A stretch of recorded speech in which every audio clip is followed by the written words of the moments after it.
Okay, good morning all. Sorry for the delay of the start, and welcome to this meeting of the Built Heritage Subcommittee. Any declarations of interest this morning? No. Confirmation of minutes. Can we confirm the minutes of 11 January 2018? Are those carried? Great. Okay, so we have two substantive items before us this morning.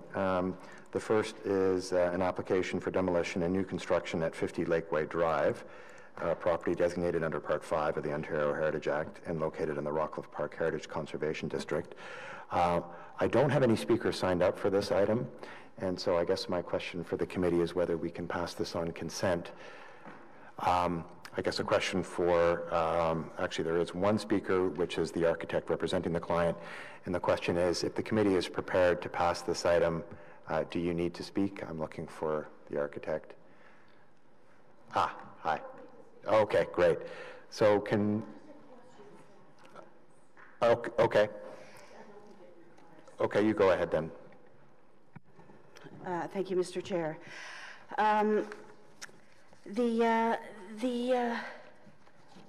Just one of the things I noticed in your report, you referenced the original Rockcliffe Park guidelines. You note that the guidelines anticipate that buildings may be demolished and replaced in, the Rockcliffe Park Heritage Conservation District, which is fine. Yet in the city's survey and evaluation form, it states that the street's importance lies in it being part of a new Rockcliffe subdivision of 1949. Specifically, whose houses reflect the influence of modernists such as Frank Lloyd Wright, Walter Gropius, and Mies van der Rohe, and further that the property is one of several mid-20th century residences which relate to each other in materials and design. I'm prepared to support the staff recommendation on this because but the report does deal with it as a building on a lot within the district. I'm not seeing anywhere in your report where you reference the role of the street or the role of the house vis-a-vis the street or vis-a-vis this subdivision. And I guess my question is really more about whether or not you consider this mid-century low-rise modernist area as contributing to the history of Rockcliffe Park Village.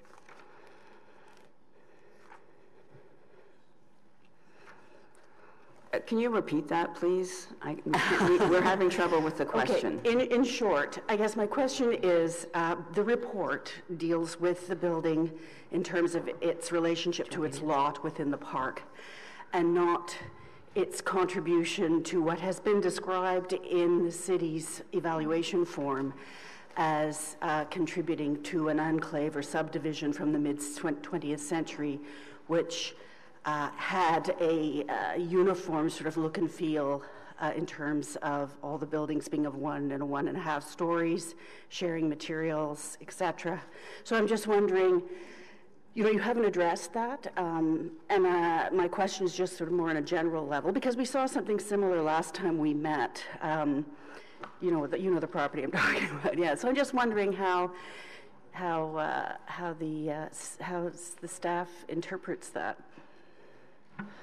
Through you, Mr. Chair. The properties on Lakeway Drive, many of them on the opposite side of the street from subject property at 50 Lakeway, have been sort of turned over, and while there's a lot of 2-story houses there, and a lot of the 1-story bungalows have actually, the ones that are not contributing, so grade 2, have been lost over the years, and so we factor that into our analysis. So do you think more have gone than are still there? Or? I think so, yes. Okay. So, but just generally speaking, that's not really an issue, because we are talking about a Part 5 designation as opposed to a Part 4. So just that more holistic perspective. Anyhow, thank you very much. That was just my comment, and I guess a little bit reflecting a concern that I have as well about how we approach these things. Thank you, Ashley. Member Quinn, maybe I can help you by asking a different question. Are there any houses in this portion that you mentioned in the report that have been scored as contributing buildings? So any of the modernist buildings in this area? There are in the district, Mr. Chair, modernist buildings that are contributing. There are fewer on this side of the lake just because the contributing scores are a result of analysis of three things: architecture, history, and design. So there are a couple on this side and more on the other side of the lake. Thank you. Okay, so if there are no other questions and comments, is this item carried? Okay, thank you. And thank you for coming out this morning. So item 2 is an application to permit the demolition of the Ugandan High Commission, 231 Coburg Street, a property located in the Wilbrod-Laurier Heritage Conservation District, and an application for new construction on the same site. So we're going to start by asking staff to provide a brief presentation of this item, please.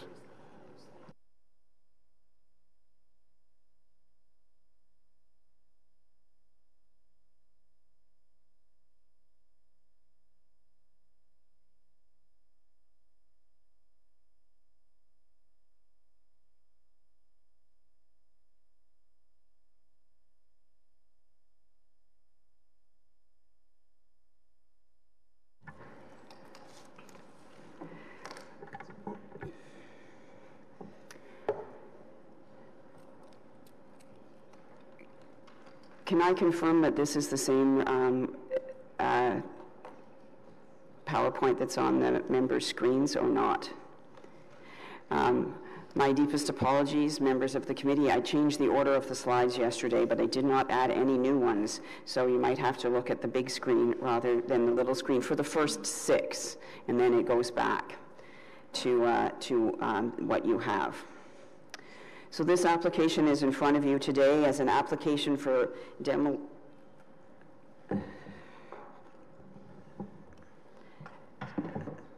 Sorry, the chair is awkward.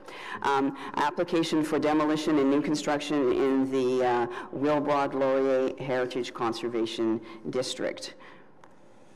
The subject property is located at the corner of Wilbrod. Oh, this isn't working. How does that happen? Oh, there we go. At the corner of Wilbrod and Coburg and Wilbrod Streets. This is the subject property. The adjacent 2 buildings were constructed in the 1940s, replacing a large 19th century house that on a very large lot. Immediately to the north and out of the district is a 1970s house. The Heritage Conservation District encompasses both sides of Wilbrod, from Chapel to Charlotte, and bits of Augusta and Coburg Street.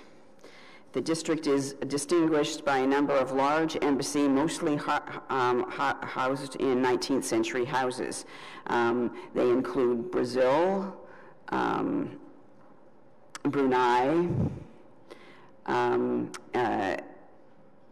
Australia, and France has a building too. It's not their embassy, but there's a number of these large houses that have been adapted for use by embassies. In addition, there is at 243 Augusta a designated property, which is known as the Part 4 designated property, also, which is known as the Pearson House. In amongst these 19th century buildings, there are a number of new infill structures, for example, interspersed with the older building stock.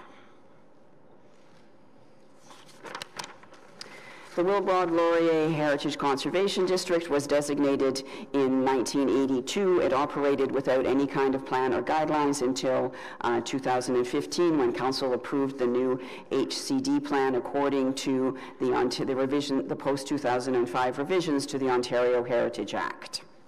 The Wilbrod-Laurier plan describes the district as an excellent example of a late 19th century upper middle class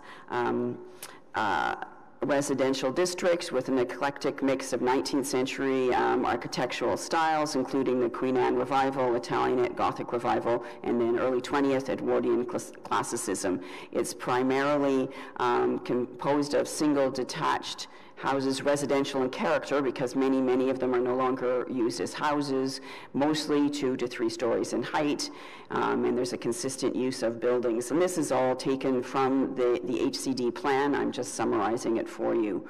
Also, characteristics of the district are large covered front porches, generous front lawns, consistent side yard setbacks, historic street layout and lot pattern, but not everywhere, because where there's been subdivisions like this, or lots created through severance, the street pattern is interrupted, and it's also characterized by deciduous street trees and boulevards. So that is what the HCD, how it is described in the attributes that are a requirement of every HCD plan.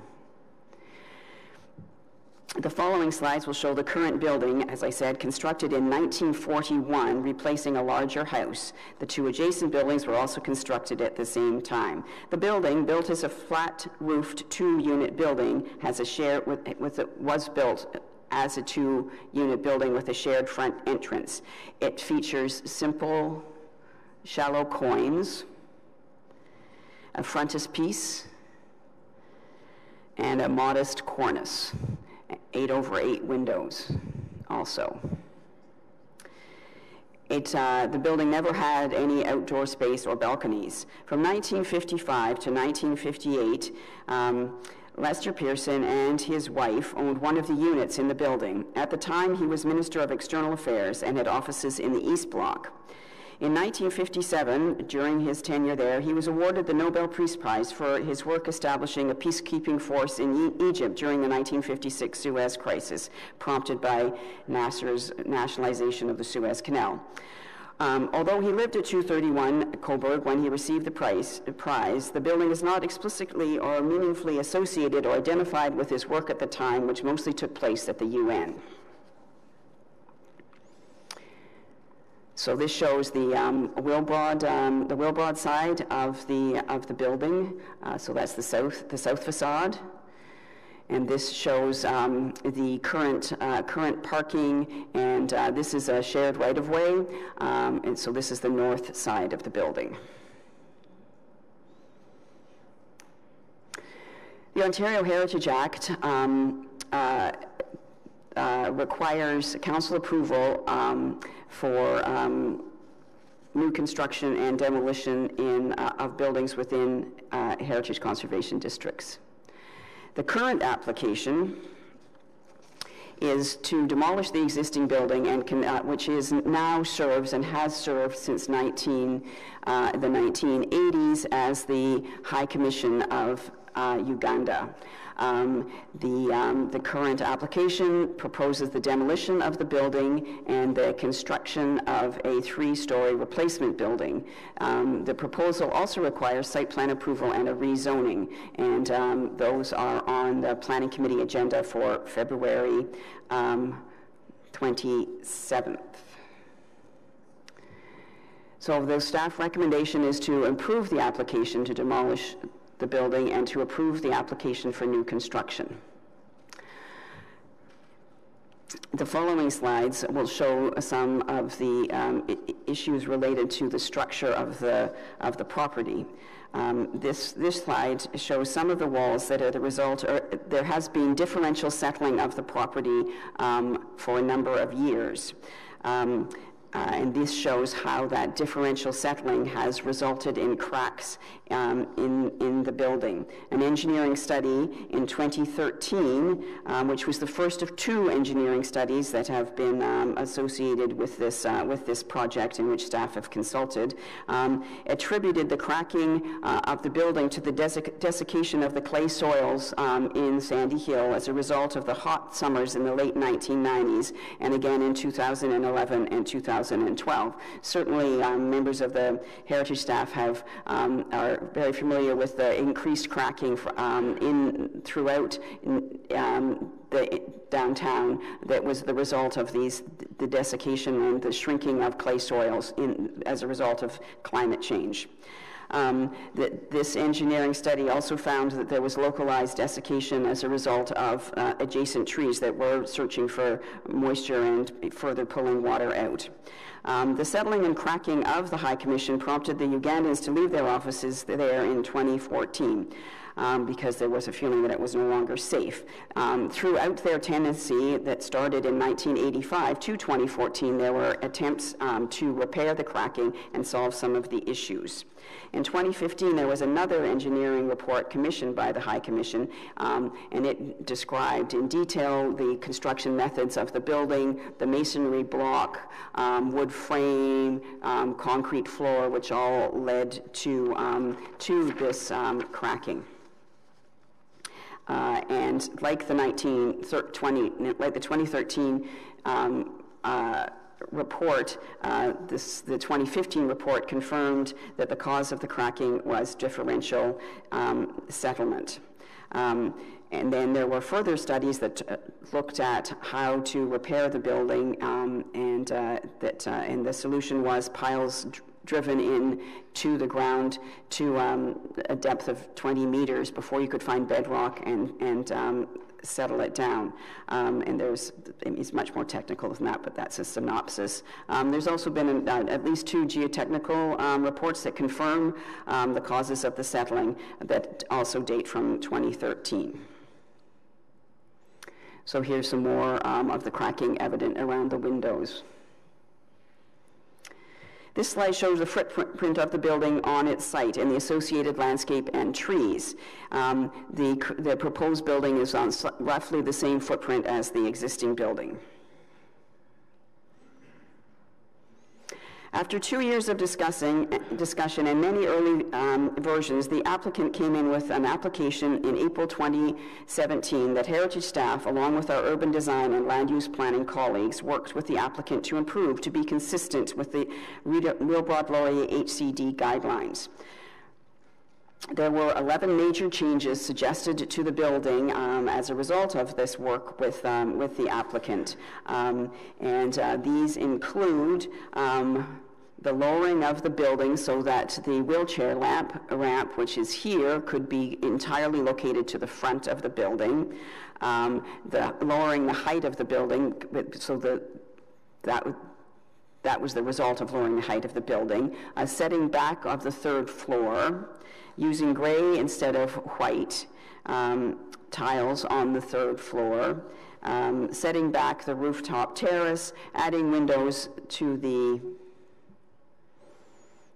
so there's the front. You can see the differences. Here, this is the lowered profile, etc. And further recommendations were adding windows on the south side to create a more residential character, making one simple staircase to the front door, whereas the revisions had shown a more complicated entrance, and improving the landscaping to create a more residential feel to this corner in the district. And there were ongoing discussions about this window and its division, and I think that the applicant is still, that there could be further refinements to give the building a more residential character. So here again, we have the previous version and the current version with the increased landscaping and a buffer along the street, which currently doesn't exist, so this is an improvement. And here we have the more domestic and windows that speak to the fenestration patterns throughout the Heritage District. Again, these are just, again, elevations because just for more details.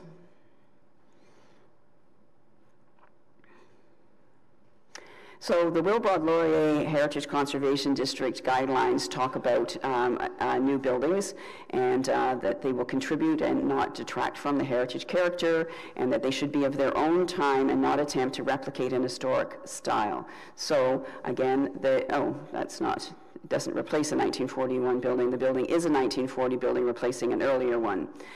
Oh no, the new one does, sorry. mixed up. Yes, it replaces the 1941 building. It is of its own time, does not replicate any historic style, is sympathetic to the HCD as its design is inspired by the facade proportions, fenestration pattern, and flat roof of the original.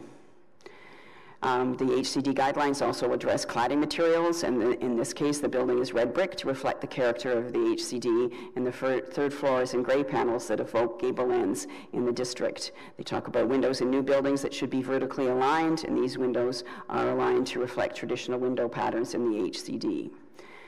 Next, the standards and guidelines that have been adopted by council talk about conserve the heritage value of an historic place. The building will not have a negative impact on the defined heritage characters of the HCD, and the landscaping proposed is an enhancement to the current landscaping, so that meets standard 1. Standard 11 talks about conserving the heritage value and character defining elements when creating any new additions to an historic place. So this is an addition to an historic place as a new building within the Heritage Conservation District. And again, the use of brick, regular window openings, the flat roof, and simple landscape plan are compatible with the mixed character of the HCD.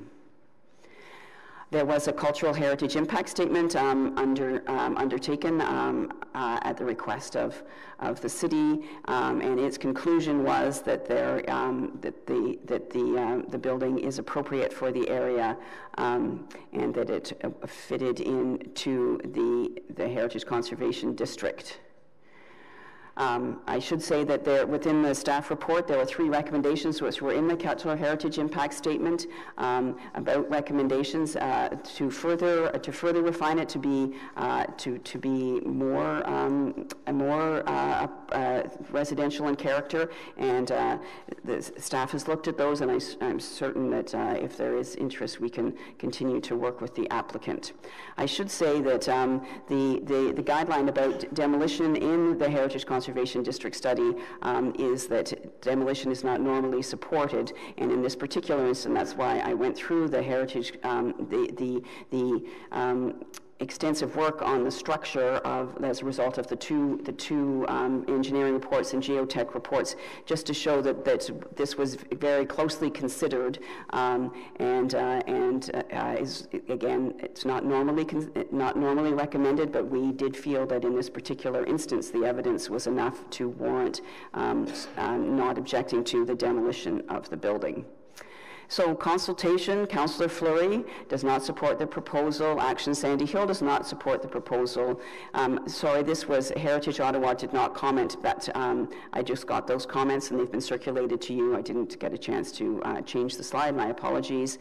Neighbors were notified, and there was a public meeting that 6 people attended, organized by the councillor, that the applicant was there and his heritage consultant, so both architect and consultant were there, and the 6 people at that meeting also did not support the application.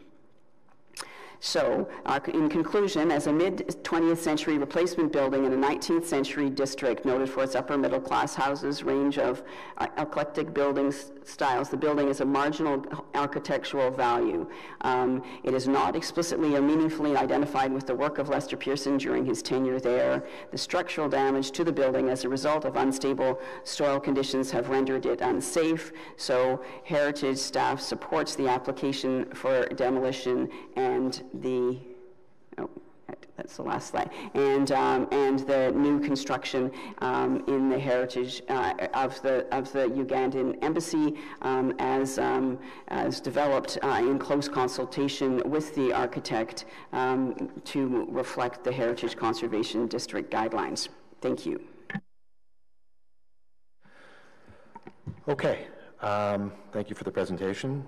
We do have a number of speakers registered, so I will call those speakers up in order that they appeared on the list.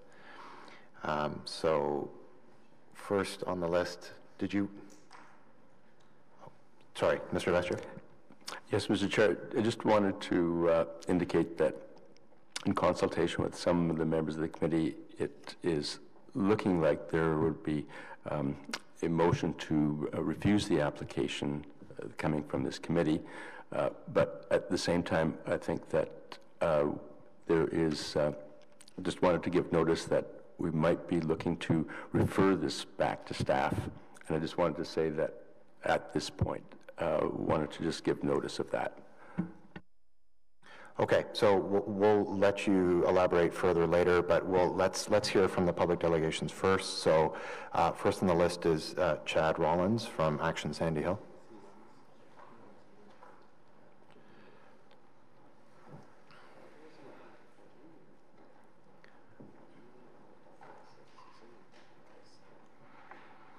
Good morning and welcome to the subcommittee. I think you know the rules well, Chad, but for the sake of everybody, when you come up to the front, you have 5 minutes to speak, and then there's also the opportunity for questions from committee members. So good morning and welcome. Good morning, Mr. Chair. Thank you.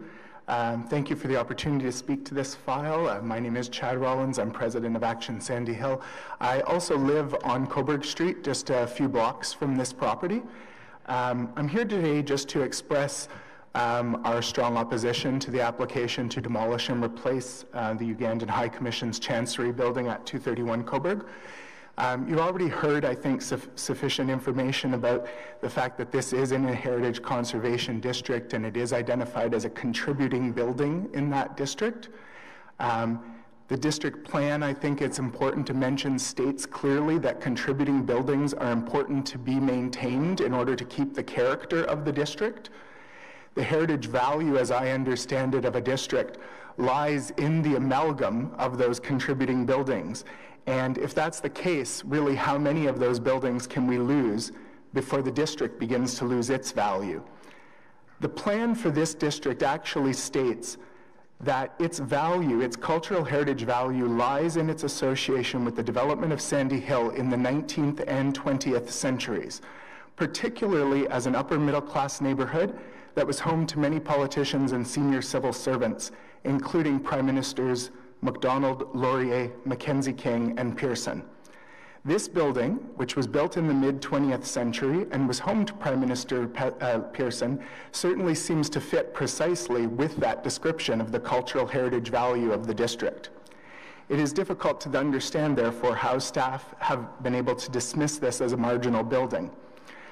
According to the proponent, they had to vacate the building urgently for their safety about 4 years ago, and it has stood vacant since.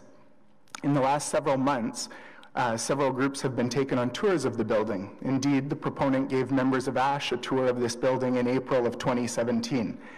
We certainly were not required to wear hard hats, masks, or any other kind of protective equipment, so I have a little bit of an issue with saying that the building is unsafe. The building remains standing, and the proponents have admitted to us that it was in a much better state of repair when they vacated the building. Sadly, they've left it vacant, unheated, leaking, and unmaintained for 4 years. This has compounded the problems, and it's a classic example of demolition through neglect. The staff report accepts that the problem is caused by differential settling of the foundation due to unstable soil condition in Sandy Hill. But as somebody who lives just a few blocks away, I can tell you everybody in Sandy Hill has to contend with that issue all the time. In the 5 years I've lived in my house, I've had to hire geotechnical engineers, structural engineers due to settling, due to sound issues with the leaded clay soil. So I don't think that alone should be sufficient grounds for demolition. The fact is that repairing these kinds of foundations requires underpinning and serious intervention. During the 30 years the Ugandan High Commission has owned the building, they have patched the cracks, absolutely, but they have never underpinned the foundation. They have never undertaken the real major repairs that need to happen to stabilize the building. It is a contributing building in the district. It was the home of former Prime Minister Lester B. Pearson when he was our Minister of External Affairs, when he dealt with the Suez intervention and was awarded the Nobel Prize for his efforts. It seems difficult to say that your home doesn't play a part or a role in your life when you're working on something like that. I can't imagine that he worked on that in the office and was completely divorced from it when he came home. I'm sure his home played a role. Approving the demolition of a contributing building in an HCD, in our opinion, sends the wrong message, and it poses a serious threat to all of our heritage conservation districts. Approving such a demolition when the building has been so clearly neglected is equally troubling. We hope that you'll send the right message today by recommending that Planning Committee and Council deny the request to demolish and replace this important piece of our cultural heritage. Thank you for your time. Thank you very much for the intervention. There is a question from a member. If you can stay for a moment, Member Smallwood. Thank you. Chad, you mentioned that you live in the neighborhood and that many of your neighbors share the same issue of the settling of their houses. I have properties around there and I have the same thing too. Did the engineers suggest to you that you should drive piles 20 meters down to the bedrock to deal with the problem of your house, or did they suggest a simple underpinning? Not in my particular case, no. I had to do some repairs and some underpinning, but I have certainly seen neighbors who've had to drive piles down to bedrock in order to support the sinking foundations. Sure. I've had at least one neighbor who spent about $150,000 doing that at a corner of their property. Okay. And how serious was their subsiding? Was it similar to this, or was it? It was similar. You had a very noticeable dip as you walked towards that corner of the property, and cracking of the foundation, cracking of the exterior brick, cracking to the plaster and the floors inside. Right. Thanks very much. You're welcome. Other questions? Seeing none, thank you very much for coming to speak this morning. Thank you. Next speaker on the list is Ryan Shackleton and Brittany Ann Bose. Maybe staff can move over to provide some space. Thank you.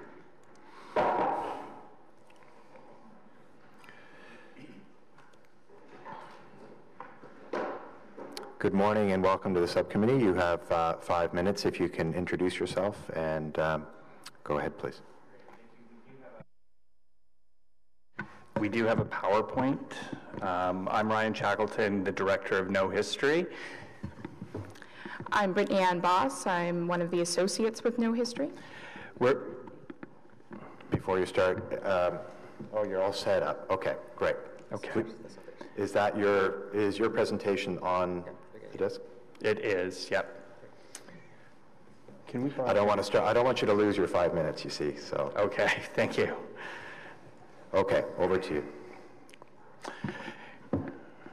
Great, thank you.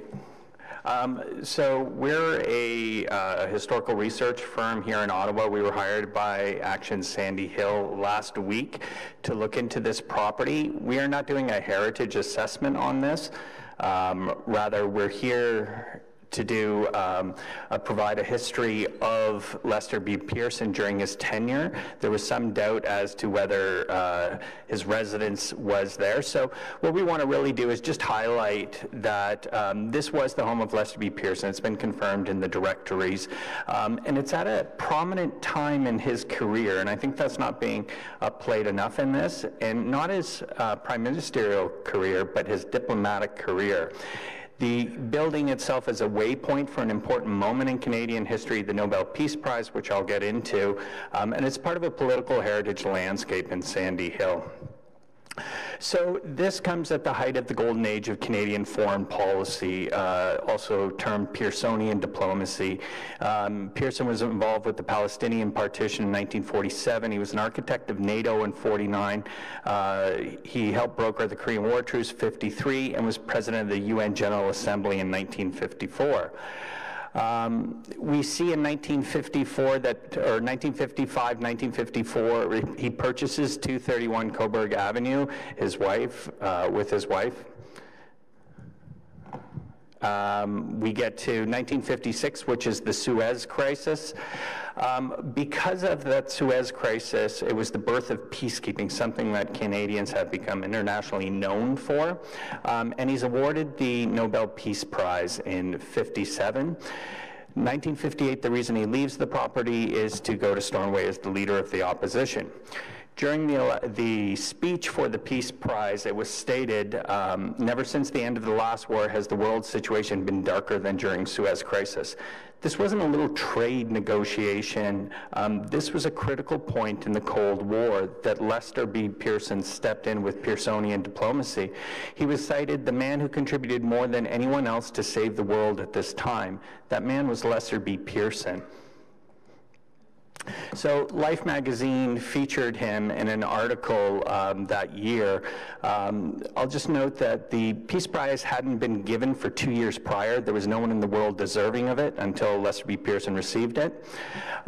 This is what it was said. At home, he spends his evening with wife Marion. They live in a 7-room apartment a mile and a half from Parliament. Pearson walks to work for exercise. And this is the picture of Pearson after he received his prize in the apartment. That's at his home. So we know that this is an extremely significant moment for Canadians and Canadian history. He's the only person to have won a Nobel Peace Prize, or the only Canadian. It's also the invention of part of our cultural identity, peacekeeping. Additionally, we see, this is taken from Prime Minister's Row. This is the location here. These are the other locations of past prime ministers or fathers of confederations. And what we see here is a community of political spaces. We don't fully understand how they interrelate yet. I think some social network analysis on this, but further to what Chad said, that walk to work every day, that's where ideas could have been generated. The political heritage landscape has a tangible heritage markers like this home, and they tell the personal histories of Canadian leadership. And I will say part of that Pearsonian diplomacy is represented, I think, in that house. I mean, he's the Minister of External Affairs staying in an apartment that they bought as an income property because he's a humble man, not overly ambitious, which is detailed in John English's biography of him. It's a collection of places rather than individual parts, and I think we need to consider that area and all of those places in Sandy Hill as part of that collection. Thank you very much for having us.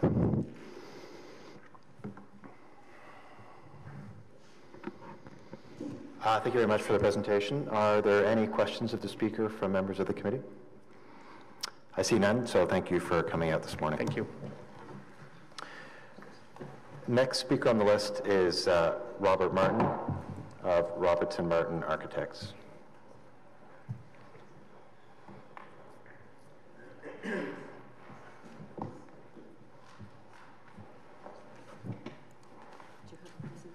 No. Good morning and welcome to the subcommittee. Good morning, Chair and members of committee. I would like to start off by saying that one of our primary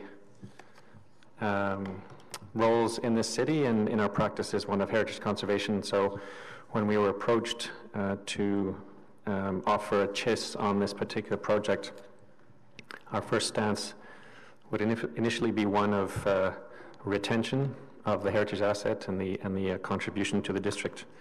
And so, we were initially a little bit tentative, but as we were provided with some of the documents and were able to actually tour the building itself, a more, I guess, or sort of a different opinion began to form.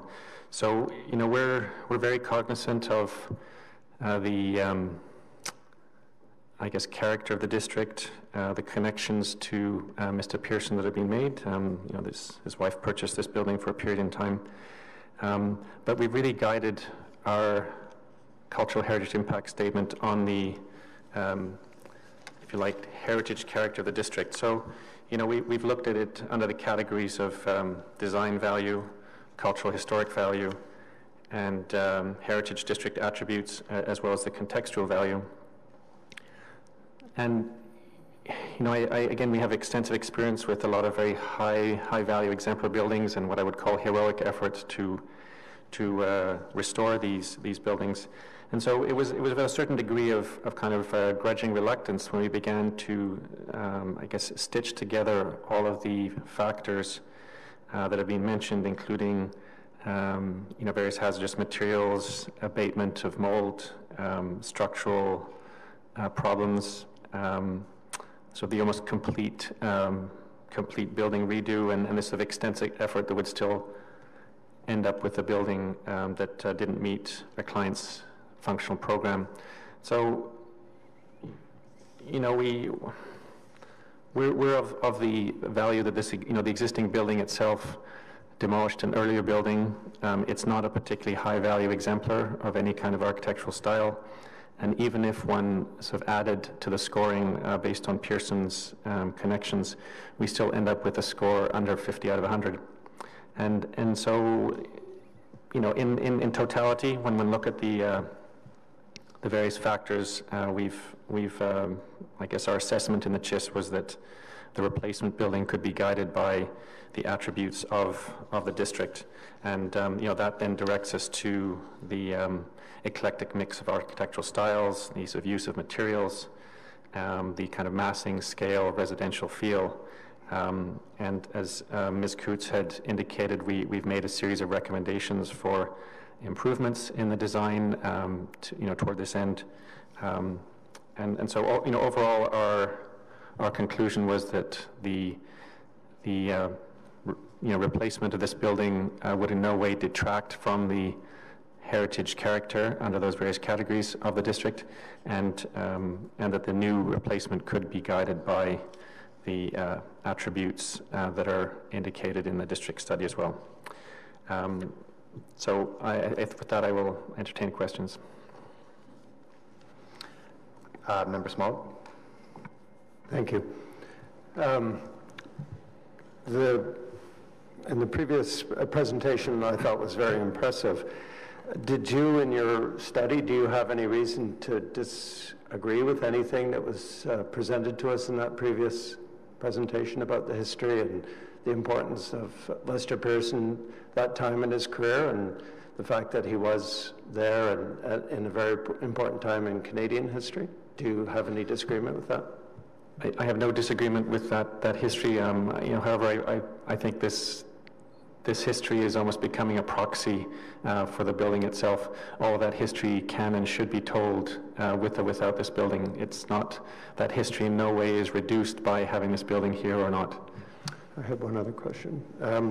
In your research, did you review the structural report that we have, and did you find any issues with the report or the conclusions of the report? I have reviewed the structural reports and geotechnical studies. I don't have any issue with them per se. I think we've said to the design architects and to city staff, virtually any structure can be saved. If you've put enough technical know-how and money at it. So it's not a question of if this building could be stabilized. It's just a question of, does it make sense in the sort of agglomeration of challenges, including, barrier-free access and structural and environmental. Does it make sense to take heroic efforts for a marginal building?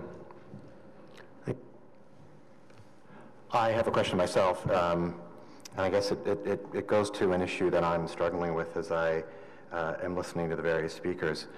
Mr. Martin, do you think owners in the City of Ottawa of designated buildings under Part 4 or contributing buildings in heritage conservation districts have a responsibility to ensure that the buildings they own, from the point of ownership, from the date of ownership onwards, remain in a condition that's livable so that they don't require demolition?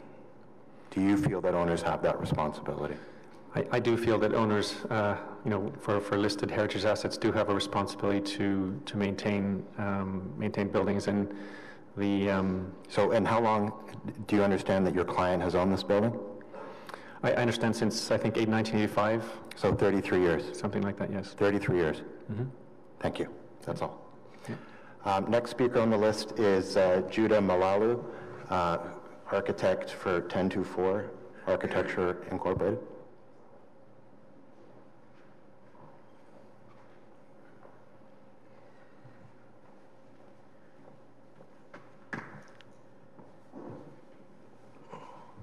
Good morning and welcome to the subcommittee. Thank you. You have 5 minutes.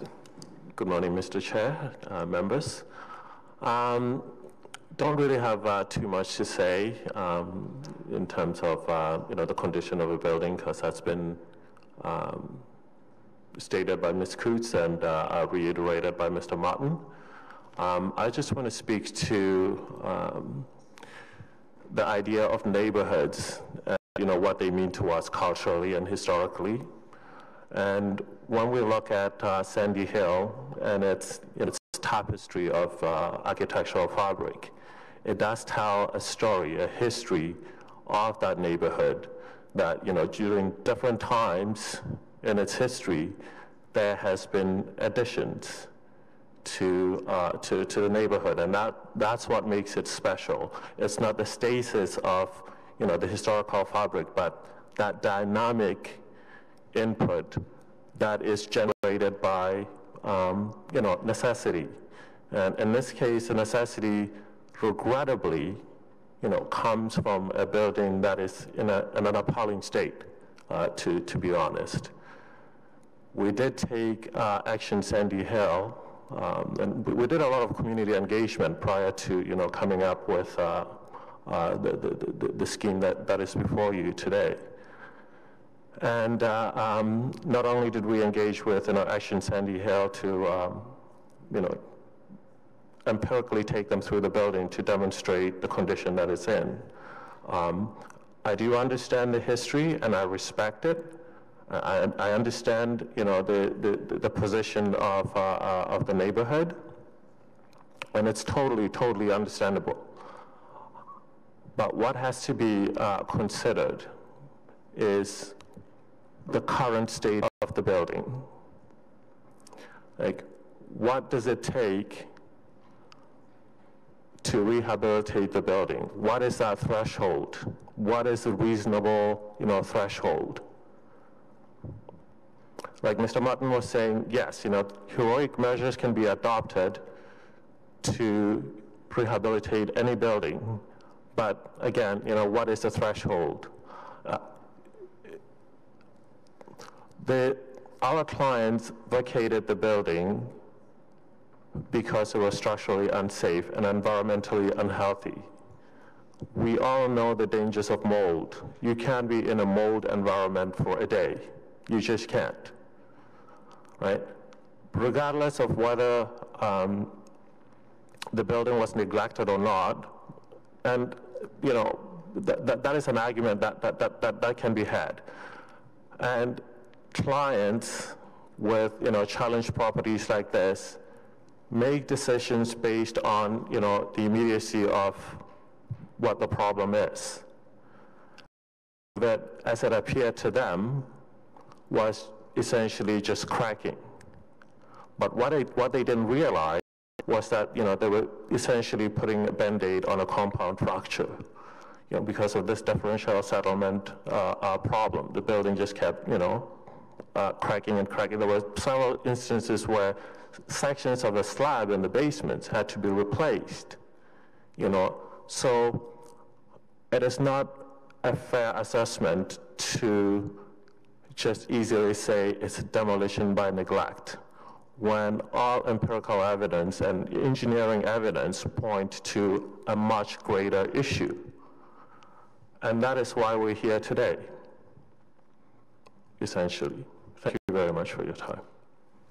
Okay, thank you. Hold on one moment. I know there are questions. Councillor McKinney.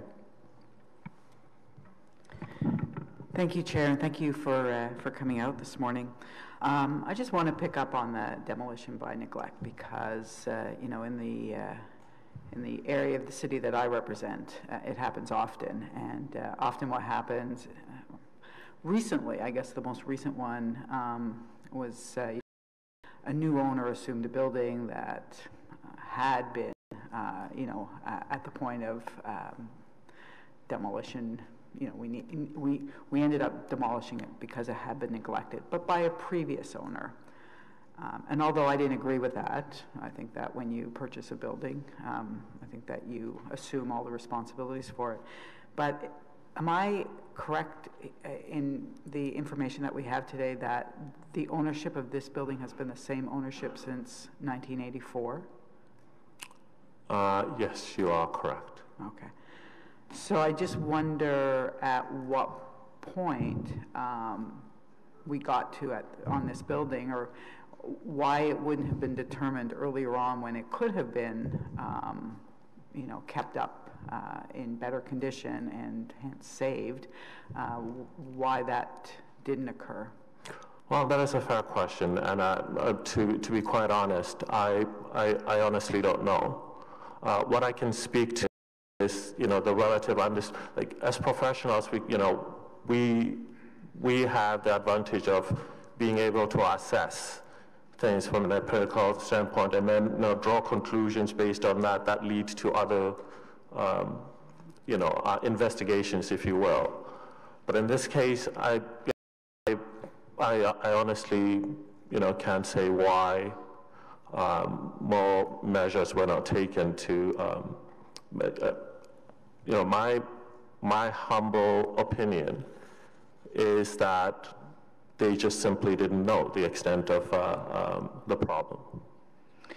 But there is a responsibility on behalf of an owner of a building. Oh, no, Absolutely, absolutely. To make sure that it's being kept up to the standards that the municipality, the neighborhood expects. No. All those standards within reason were kept up to the point where they realized, when ceilings start, caving in on you, that, life safety takes precedence over, everything else. So when ceilings start caving in, no person in their mind would want to stay in a property where, the structure is falling in on them. And that is what's happening with this building. Thank you. I would still argue, though, just for, I don't support the staff recommendation today, but I would argue that any owner does have a responsibility to keep up a property. And I do agree with you 100%. Every owner has a responsibility. Okay, thank you very much for coming out this morning. One other question, sorry, from Member Smallwood. Certainly. Thank you. You made the comment that the building was structurally unsafe. I've looked through the engineer's report, and I see nothing that indicates the building's structurally unsafe. It appears that, and from my observation and from the photos, there's been about a 1-inch subsidence of the building, which is extraordinarily common in the shifting sands of Sandy Hill.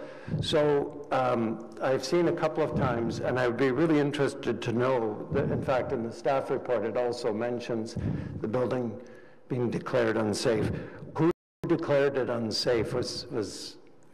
I don't report stating that the building is unsafe. It appears that there is a bit of subsidence, which is quite common. There's mold, which is as a result of the owner not taking care of water infiltration.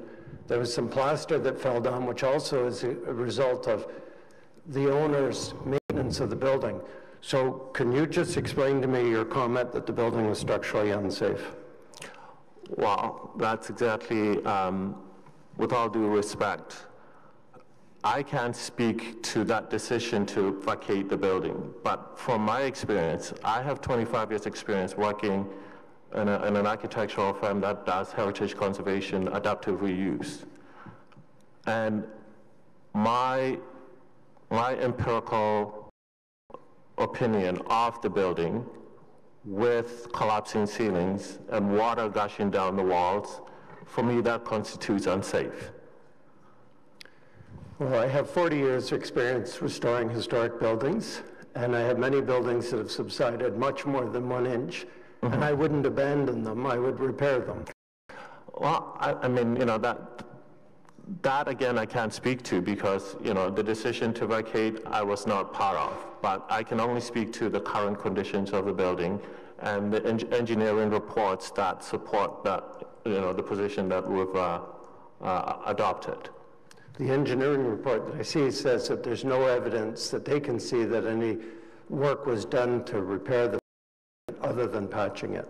Okay, I'm going to cut off the discussion because we're not going to get into a debate. I don't think there are any more questions. So I see none, so thank you for coming this morning. Thank you kindly. And we'll move to our next speaker, who is David Fleming from Heritage Ottawa.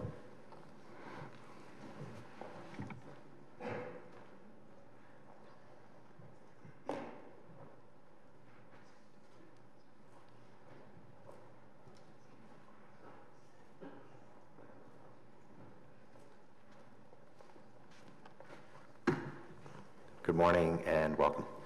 Good morning. Thank you, Mr. Chairman.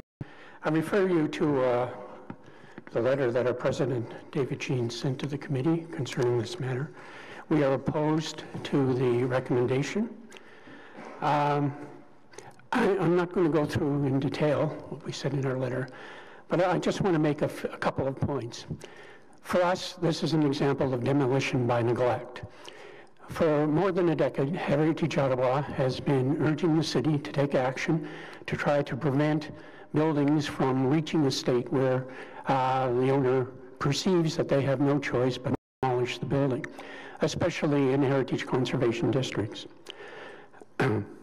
The question is not whether the owner has neglected the building, because I think that's obvious, but whether the owner has a responsibility and will be held accountable by this committee and by the City Council for allowing this to deteriorate. This is a contributing building in a heritage conservation district that's associated with the development of Sandy Hill in the 19th and 20th centuries. It further states that this district has historical associations with prime ministers and politicians. This was the home, briefly once, of a prime minister before, when he was a politician, and before he was a politician, when he was a civil servant. So this is all part of the cultural heritage value of this particular heritage conservation district, not generally, but this district. If you look at the historical association, an argument might be made that this does not reflect Lester B. Pearson as much as Pearson House does. But we're looking at it as part of the details and the criteria for the district. Whether it's of marginal architectural value, I can't argue that. I'm not an architect. But I think it does reflect these kind of buildings that were constructed during the Second World War when there was a pressure put on housing in Ottawa. And I think this building reflects that era. So we think that the current building should be kept. If for some reason it gets demolished, we welcome the changes in the upgrade of the design of the new building, but we hope we never have to get to that point. But there are some other things that we would like to address if and when that happens, but we'll do that at another time. Thank you very much. Thank you very much. Any questions for Mr. Fleming? Seeing none, thank you for coming out this morning. So that is the end of our list of public delegations. So questions and comments, Member Smallwood? I had a question for staff. Okay. In the staff report to us, recommendation 1, it says in 2014 the Ugandan High Commission was declared unsafe due to cracking caused by ongoing differential setting of its foundation walls. I was just wondering, by whom was it declared? Was it city building inspector that declared the building unsafe? In 2014, because of the cracking and the cracks in the walls, etc., the inhabitants decided it was no longer safe for them as public servants to work in the building, and so they looked for leased space and moved to another space. So their perception was that because of the ongoing cracking, and I don't know exactly whose opinion they sought or whether it was opinion, that they could not guarantee a safe workspace for the workers, and they left. It would be helpful, certainly for me as a committee member, that if a statement is made that a building is declared unsafe, that we be given some indication whether it was self-declared, the owner decided it was unsafe, or the city did. Continuing on in the report, it said efforts were made to repair the cracking and the shifting of the structure. I don't see any evidence in the engineer's report that any efforts were made to prevent the shifting of the structure. I can refer you to page 3 of the engineer's report, if that's helpful. He says specifically, in the engineer's report to us, it says, fundamental cause of the building movement was not resolved, and it is not clear if any attempt was made to resolve it. So this is the engineer's report that we were provided with. And it certainly doesn't seem that there was any evidence of any attempts, and certainly from what I can see, there's no evidence that any attempts were ever made properly, either underpin or do any other efforts to stop the shifting. It seems that all that was ever done was some surface patching.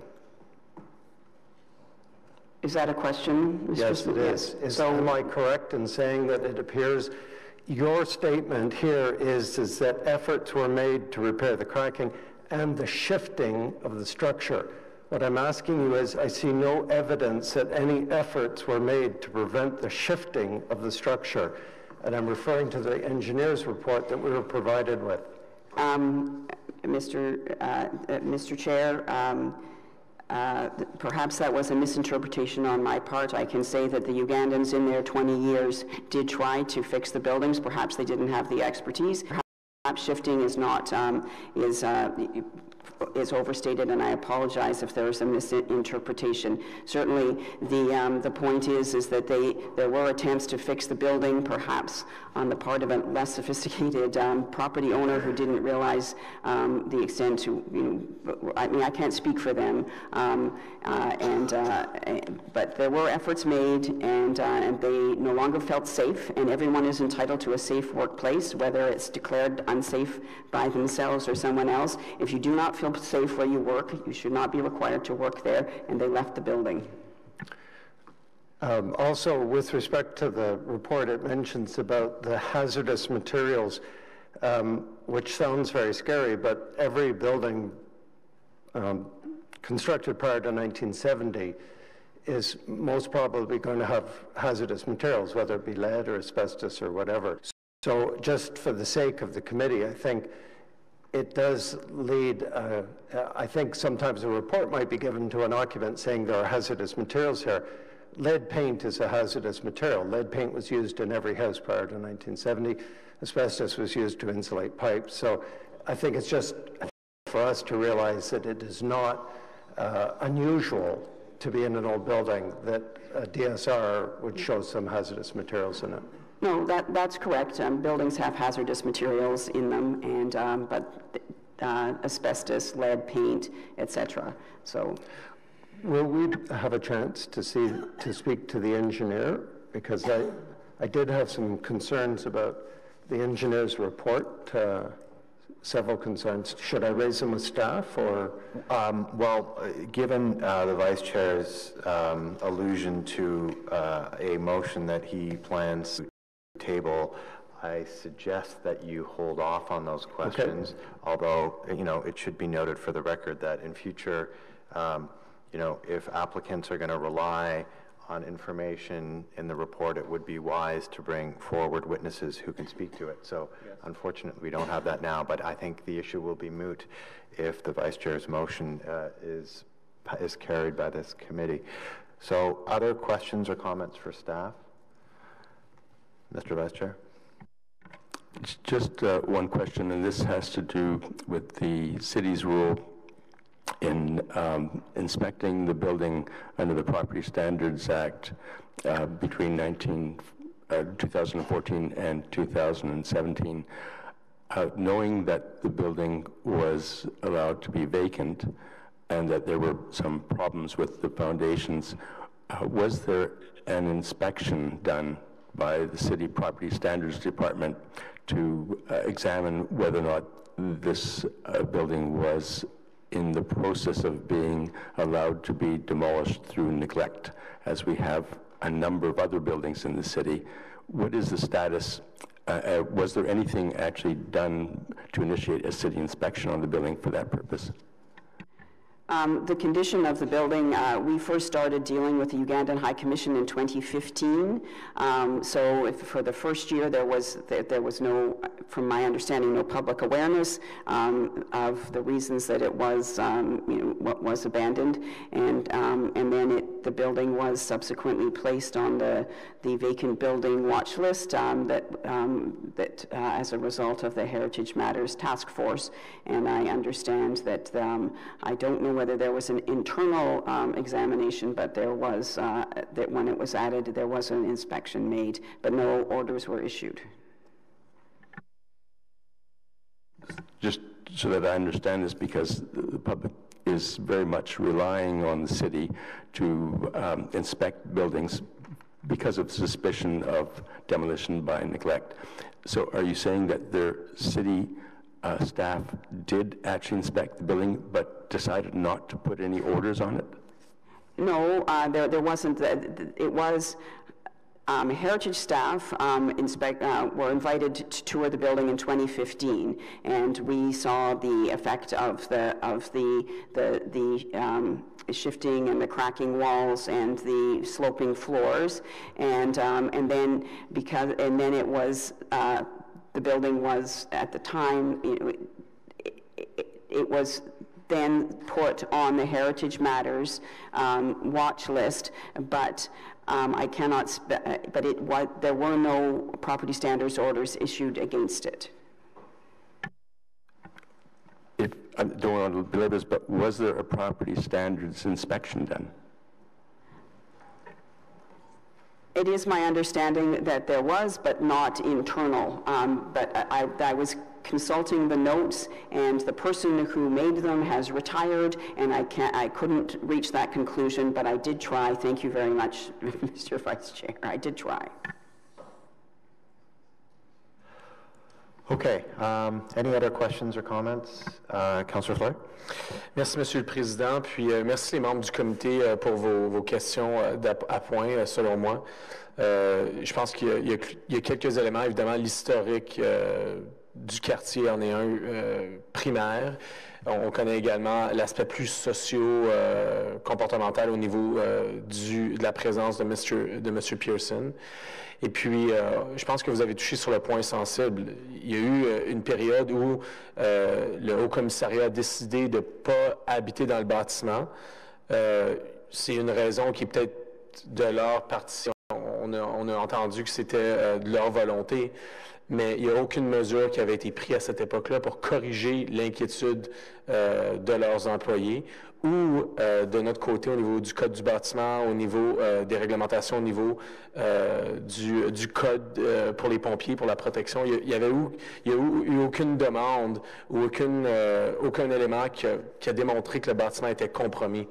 Donc, dans cette mesure-là, je pense que ce serait d'aller très, très loin de permettre une démolition de ce bâtiment-là quand il y a des mesures qui sont peut-être coûteuses, mais qui sont importantes à prendre pour préserver le bâtiment. On demande ça à tous les résidents. Moi, je pense qu'on doit, à un certain niveau aussi, s'assurer que les partenaires nationaux et internationaux, dont les ambassades, dont les hauts commissaires, respectent le patrimoine bâti de notre région, de notre communauté. Donc, sur ce, je vous encourage à appuyer la motion du vice-président. I have a technical question, Mr. Chair, on the motion, because I do think it's heading in the right direction in ensuring transparency and that committee have information. Will the report summary from the independent report come back to Built Heritage? And at that point, will committee make its decision on the report? Is that the next steps? Correct. Actually, why don't we have the Vice Chair introduce the motion so we all know what specific language is in that motion, and then we can take up that question. Thank you. Thank you, Mr. Chair. I'd like to introduce this motion, and I think that in introducing it, I just have that the case that is made to approve the application is not as strong as I think we would like it to be. And I think that the arguments by Heritage Ottawa and Action Sandy Hill are quite formidable and clear. And I think that the reports, such as the engineering report that was commissioned by the owner, leaves a lot of things up in the air and is not as clear as we would like it to be. And I think also because there is a good sense that in the period between 2014 and 2017, that the building was neglected. And in that regard, the motion that I'm going to make is to ask for an independent engineering review commissioned by the city. So I'll read the motion now. It's a bit long. If you wouldn't mind bearing with me on that. whereas the members of the Built Heritage Subcommittee have requested additional review of engineering issues and the possible retention of at least portions of the building at 231 Coburg Street, a building designated under Part 5 of the Ontario Heritage Act. Therefore, be it resolved that the application to demolish the building at 231 Coburg Street, a Category 3 building in the Laurie Wilbrod Heritage Conservation District, be referred to staff for further review, and that the city be directed to engage a structural engineer with heritage experience to provide an independent engineering report which speaks to the structure of the existing building, and based on the additional information in the independent review, that the applicant be encouraged to prepare a revised application that retains or incorporates a significant portion of the existing building, or a new design that better reflects the recommendations contained in the applicant's Cultural Heritage Impact Statement, and be it further resolved that the Heritage Subcommittee refer this matter to staff with request that the revised report be brought back to the Built Heritage Subcommittee in such time as to permit consideration by the Subcommittee, Planning Committee, and City Council prior to May the 9th, 2018. I know that's long, but I think that it do. Yeah, and I think in answer to your question, Councillor Fleury, if the motion were carried by this committee, then the expectation would be that the independent structural report would form a document as part of the staff report coming back to this committee in April. So any questions to the Vice Chair on his proposed motion? Councillor Wilkinson. There's about 3 different things in that motion, which gives me a bit of a problem. I have no problem getting the additional information, but you've almost in that motion already decided that that motion is going to say something, so they have to revise it because, you know, the report's going to say that. And I really think it should be divided, that I think we could get that. Staff should review that with the owner to find out if there are alternatives, but you've gone much further than that. It's actually an or, so it leaves the possibility that... Well, it's where it says the expected to private pipe plan that incorporates, that retains incorporation of significant portion of existing buildings or a new design that better reflects the recommendation contained. Does that mean they could come back with this same one but reflecting the engineering report in it? It's a little bit confusing. I could speak to that if you like.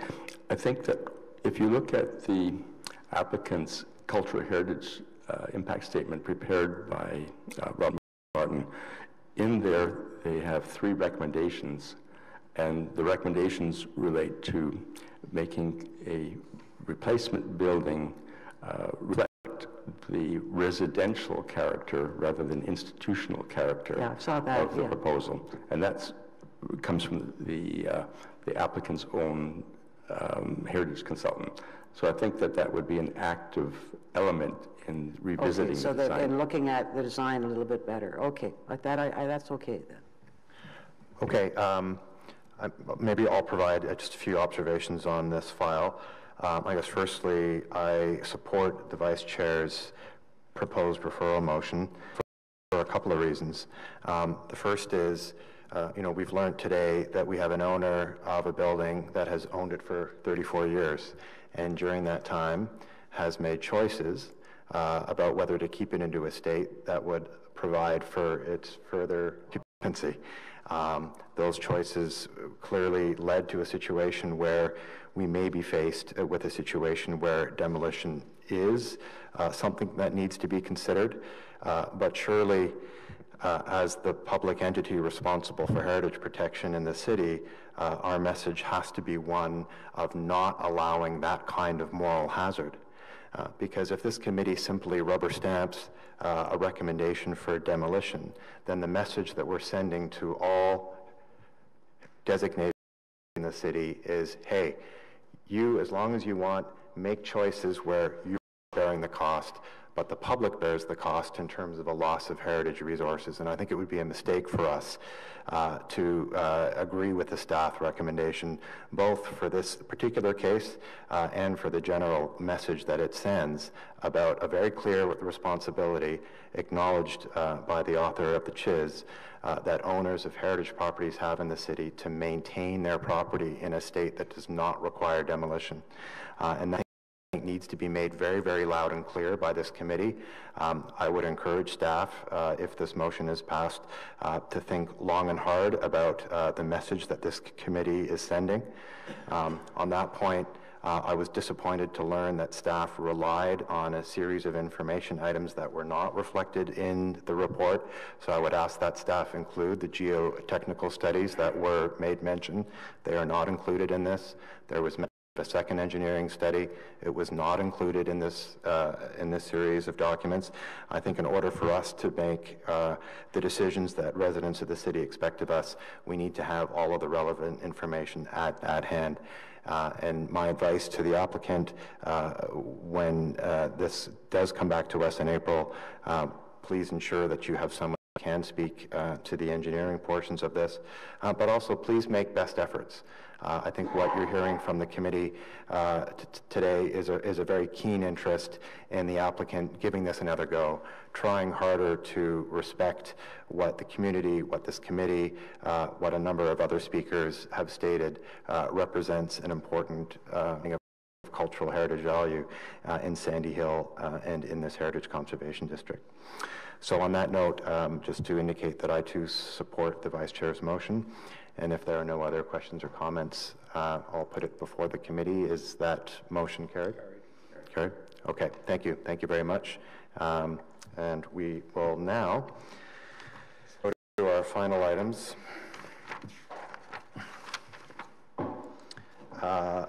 Any notices of motion? Any inquiries? No other business that I'm aware of. So we are adjourned, and our next meeting is Thursday, 8th of March, 2018. Thanks.